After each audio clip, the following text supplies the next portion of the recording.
হয়ে থাকে বোতলটা তো ছুঁড়ে ফেলে দিল বা সিগারেট খেতে খেতে সিগারেটের বাটটা উড়িয়ে দিল, এইটা কিন্তু সঙ্গে সঙ্গে তো আগুন ধরে না, কিছুটা সময় নিয়ে ধীরে ধীরে ধীরে ওইটা কিন্তু একটা বড় জঙ্গলের আগুনে পরিণত হয়। এবার এই আগুন লাগার পরে প্রচুর কীট পতঙ্গের মৃত্যু হয়, মানে যে ইনসেক্টসগুলো আছে প্রচুর ইনসেক্টসের মৃত্যু হয় যারা মাটির ভেতরে থাকে বা গাছের আশেপাশে। উত্তরের জঙ্গলে আগুন, মদের বোতলে কি বিপদের অন্যতম উৎস? উত্তরবঙ্গের বিভিন্ন জঙ্গলে আগুন লেগে যাওয়ার ঘটনা উদ্বেগজনকভাবে বাড়ছে। বিশেষ করে জলপাইগুড়ি জেলার জাতীয় ও রাজ্য সড়কের পাশে থাকা বনভূমিগুলোতে বারবার দাউ দাউ করে জ্বলছে আগুন। বন দপ্তর ও পরিবেশ কর্মীরা প্রাণপণ চেষ্টা চালাচ্ছেন আগুন নিয়ন্ত্রণে আনতে, তবে বিপদের মেঘ আরও গাঢ়। এই আগুনের ধ্বংস হচ্ছে জীব বৈচিত্র্য, পড়ে যাচ্ছে ছোট ছোট কীট পতঙ্গ, পাখির ছানা, বনজ উদ্ভিদ। বিশেষজ্ঞরা বলছেন এই দাবানলের একটি অব্যক্ত কারণ হতে পারে মানুষের অসচেতনতা। কাচের বোতল, বিশেষত মদের বোতল ছুঁড়ে ফেলা হচ্ছে জঙ্গলের ভেতরে।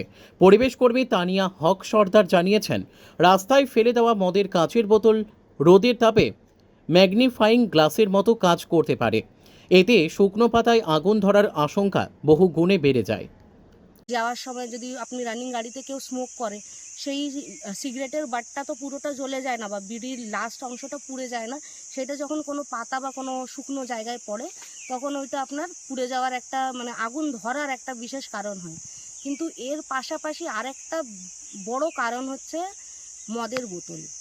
আপনারা সবাই হয়তো লক্ষ্য করেছেন মদের বোতল কনভেক্স টাইপের হয়, মানে যেভাবে ম্যাগনিফাইং গ্লাসে রোদের ছটাটা পড়ে ওইটা আবার সামনে লেগে ওইখানে যেভাবে আগুন ধরানো হয়, স্টিফাইং গ্লাসটাকে যদি স্ট্রেট ধরলে যেভাবে রোদের ছটা দিয়ে আগুন ধরানো হয়, ঠিক সেই কাজটাই করে আপনার মদের বোতল।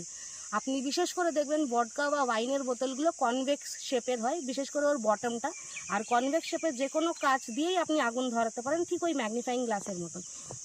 সেই জন্যে যখনই মানে মদের বোতল আশেপাশে পড়ে থাকে জঙ্গলে যে শুকনো পাতার আশেপাশে, তখন ওইটাতে যখন রোদের ছটা পড়ে ঠিক ওই ম্যাগনিফাইং গ্লাসের কাজ করে ওটাও থেকেও কিন্তু আগুন লাগার একটা ভীষণ বড় সম্ভাবনা থাকে।